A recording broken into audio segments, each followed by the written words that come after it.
बच्चों, हर घर पाठशाला में आप सभी का स्वागत। आज हम कक्षा 12वीं में इकोनॉमिक्स विषय के चैप्टर नंबर 12 पूर्ण प्रतियोगिता में कीमत निर्धारण एवं ऐसे बाजार में संतुलन कीमत का निर्धारण कैसे होता है, इसके बारे में विस्तार से पढ़ेंगे। बच्चों, हम सबसे पहले हम ये जान लेते हैं कि पूर्ण प्रतियोगिता बाजार क्या होता है। What is perfect competition market. आपको बच्चों पिछले पाठ में जानकारी मिल गई होगी कि बाजार एक ऐसा स्थान होता है जहां क्रेता और विक्रेता आपस में बातचीत करते हैं और अपने क्रय और विक्रय के बारे में एक दूसरों को समझते हैं।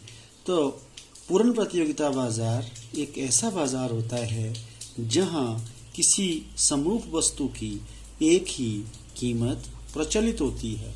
बच्चों, ऐसे बाजार में बिकने वाली वस्तु समरूप होती है और वहां पे उस वस्तु के खरीदने वाले बहुत से क्रेता और विक्रेता होते हैं।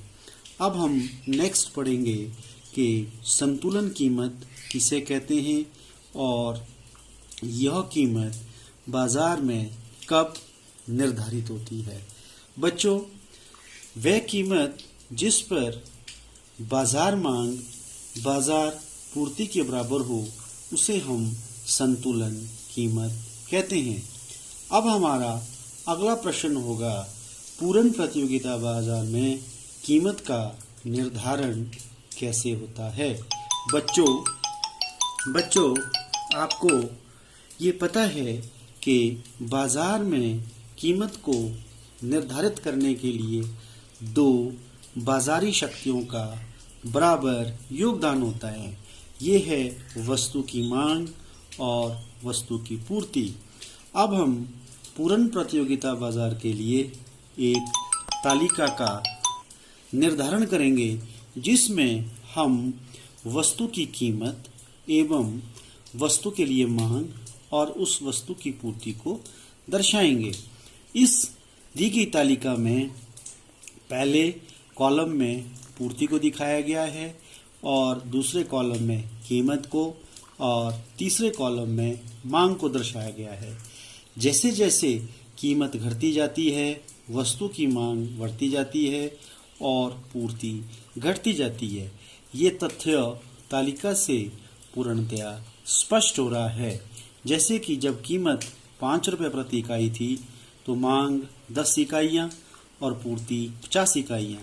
कीमत जब कम होकर 4 रुपये प्रति इकाई रह जाती है तो मांग 20 इकाइयाँ और पूर्ति 40 इकाइयाँ। और इसी तरह से जैसे कीमत कम होकर 1 रुपये रह जाती है तो मांग बढ़कर 50 इकाइयाँ और पूर्ति घटकर केवल 10 इकाइयाँ रह जाती है। बच्चों, अब हम इस तालिका को एक रेखा चित्र से दर्शाएंगे। इस रेखा चित्र में x अक्ष पर मात्रा और y अक्ष पर कीमत को दर्शाया गया है और इसमें d डैश किसी वस्तु का मांग वक्र है और s डैश उस वस्तु का पूर्ति वक्र है। और जैसे जैसे कीमत ऊपर की ओर बढ़ती जाती है तो पूर्ति वक्र भी ऊपर की ओर बढ़ता जाता है, अर्थात पूर्ति वक्र का ढलान धनात्मक होता है। और इसके विपरीत हम देखते हैं कि मांग वक्र का ढलान जो है ऋणात्मक होता है। जैसे जैसे कीमत घटती जाती है, मांग बढ़ती जाती है, कीमत के बढ़ने पर मांग घटती है। और जब ये दोनों वक्र आपस में प्रतिच्छेद करते हैं, जहाँ पे मांग और पूर्ति बराबर होती है, उसे हम संतुलन बिंदु कहते हैं, इक्विलिब्रियम पॉइंट कहते हैं। और इसे हम सम विच्छेद बिंदु भी कहते हैं, जहाँ पर दो वेरिएबल अर्थात जैसे यहाँ पे हम बात करें, यहाँ मांग और पूर्ति आपस में बराबर हो रहे हैं और इस बिंदु के अनुरूप जो कीमत उस वस्तु के लिए बाजार में निर्धारित होती है उसे हम संतुलन कीमत कहते हैं। इस तालिका में हमारे पास जो आंकड़े थे, उन आंकड़ों के लिए जब कीमत 3 रुपये थी किसी वस्तु की, तो उसकी मांग भी 30 इकाइयाँ हैं और उसकी पूर्ति भी 30 इकाइयाँ हैं। अर्थात संतुलन कीमत जो है 3 रुपये निर्धारित हो गई।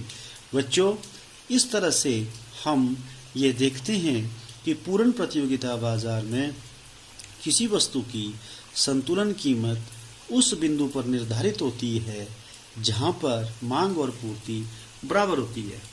उसके बाद हम अगला प्रश्न करेंगे कि बाजार में जब मांग में परिवर्तन होता है तो संतुलन कीमत पर क्या प्रभाव पड़ता है। बच्चों, प्रश्न हमारा बनता है, मांग में होने वाले परिवर्तन का संतुलन कीमत पर क्या प्रभाव पड़ता है, इसका वर्णन करो। बच्चों, अब हम एक रेखा चित्र द्वारा इसे स्पष्ट करेंगे। इस रेखा चित्र में x अक्ष पर मात्रा को दर्शाया गया है और y अक्ष पर कीमत को दर्शाया गया है।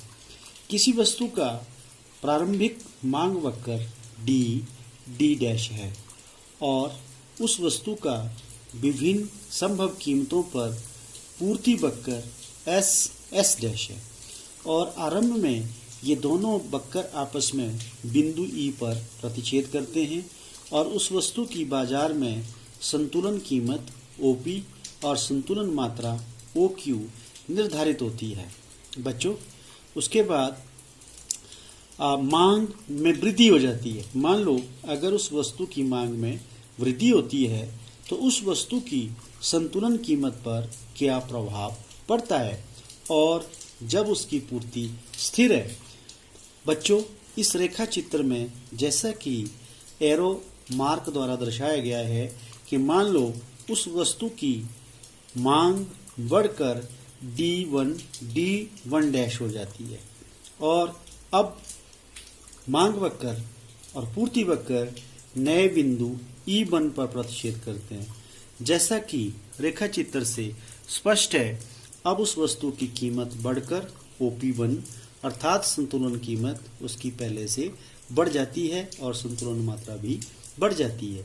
और इसके विपरीत जैसा कि चित्र में दिखाया गया है, अगर उस वस्तु की मांग में कमी आती है तो उस स्थिति में उस वस्तु की संतुलन कीमत कम होकर OP2 रह जाती है और संतुलन बिंदु E2 पर निर्धारित होता है। अर्थात अगर हम कहें कि जब वस्तु की पूर्ति स्थिर होती है और वस्तु की मांग अगर बढ़ती है तो कीमत में वृद्धि होती है और अगर मांग कम होती है तो संतुलन कीमत भी कम होती है। बच्चों, इसके बाद हम पूर्णतया लोचदार और बेलोचदार पूर्ति पर मांग में होने वाले परिवर्तन का क्या प्रभाव पड़ता है। बच्चों, जैसा कि इस रेखा चित्र में दर्शाया गया है, S एक पूर्ति वक्र है और D आरंभिक मांग वक्र है और उस पर वस्तु की कीमत जो है OP पर फिक्स हो जाती है और संतुलन मात्रा OQ1 है और पूर्ति पूर्णतया लोचदार है SS' है। अब अगर मांग बढ़कर D1 हो जाती है तो उस स्थिति में भी संतुलन कीमत पर कोई प्रभाव नहीं पड़ता है। अगर मांग में कमी भी आती है, मांग वक्र D से अपने बाईं ओर को D2 हो जाता है तो उस स्थिति में भी संतुलन कीमत पर कोई प्रभाव नहीं पड़ता है। बच्चों, अब हम पूर्णतया बेलोचदार पूर्ति होने पर हम क्या देखते हैं कि जब पूर्ति बेलोच है, मांग के बढ़ने पर संतुलन कीमत बढ़ती है और मांग के कम होने पर संतुलन कीमत घटती है। बच्चों, इसके बाद हमारा नेक्स्ट क्वेश्चन बन जाता है कि अगर पूर्ति में परिवर्तन होता है और उसकी मांग स्थिर रहती है तो संतुलन कीमत पर क्या प्रभाव पड़ता है। बच्चों, इस रेखा चित्र में जैसे कि आपको दर्शाया गया है, x अक्ष पर quantity and on y axis price, हम देखते हैं कि वस्तु का मांग वक्र डी स्थिर रहता है। केवल वस्तु का पूर्ति वक्र SS वृद्धि होने पर SS डैश दाईं ओर को चला जाता है और पूर्ति में कमी होने पर यह S2 बाईं की ओर चले जाता है आरंभिक वक्र की ओर। और जब पूर्ति बढ़ती है और मांग स्थिर रहती है तो संतुलन कीमत जो है आरंभिक कीमत की तुलना में कम होकर OP1 हो जाती है। और इसके विपरीत मांग में पूर्ति में कमी आने पर कीमत बढ़कर OP2 हो जाती है। बच्चों, इसी तरह से नीचे दिए गए रेखा चित्र में पूर्णतया लोचदार मांग और पूर्णतया विलोचदार मांग पर कीमत में होने वाले परिवर्तन का प्रभाव दिखाया गया है। जब मांग पूर्णतया लोचदार हो तो कीमत स्थिर रहती है और जब मांग पूर्णतया विलोच हो तो कीमत मांग के बढ़ने पूर्ति के बढ़ने पर बढ़ती है, पूर्ति के कम होने पर गिर जाती है। बच्चों, अब हम पढ़ेंगे मांग और पूर्ति अगर दोनों में एक साथ परिवर्तन होता है तो वस्तु की संतुलन कीमत पर क्या प्रभाव पड़ता है। बच्चों, निम्न रेखा चित्र से ये स्पष्ट है कि जब दोनों में परिवर्तन होता है, अगर मांग और पूर्ति दोनों में होने वाला परिवर्तन समान हो तो कीमत पर कोई प्रभाव नहीं पड़ता है। और इसके नंबर 2, अगर मांग में होने वाली वृद्धि अधिक हो पूर्ति में होने वाली वृद्धि से तो संतुलन कीमत में वृद्धि होती है। और इसका विपरीत, अगर पूर्ति में होने वाली वृद्धि मांग में होने वाली वृद्धि से अधिक हो तो कीमत में कमी आती है। बच्चों, इसके बाद पढ़ेंगे कि अगर दोनों में कमी होती है तो कीमत पर क्या प्रभाव पड़ता है। बच्चों, चित्र से स्पष्ट है कि अगर मांग में कमी आती है और पूर्ति में कमी आती है, परंतु अगर दोनों में समान कमी आती है, होने वाली कमी समान हो तो संतुलन कीमत स्थिर रहती है। परंतु अगर मांग में होने वाली कमी पूर्ति में होने वाली कमी से अधिक हो तो संतुलन कीमत कम हो जाती है। और नंबर 3, अगर पूर्ति में होने वाली कमी अधिक हो मांग में होने वाली कमी से कम हो तो उस समय संतुलन कीमत बढ़ जाती है। तो बच्चों, इस प्रकार से मांग और पूर्ति में होने वाले परिवर्तन का संतुलन कीमत पर प्रभाव पड़ता है।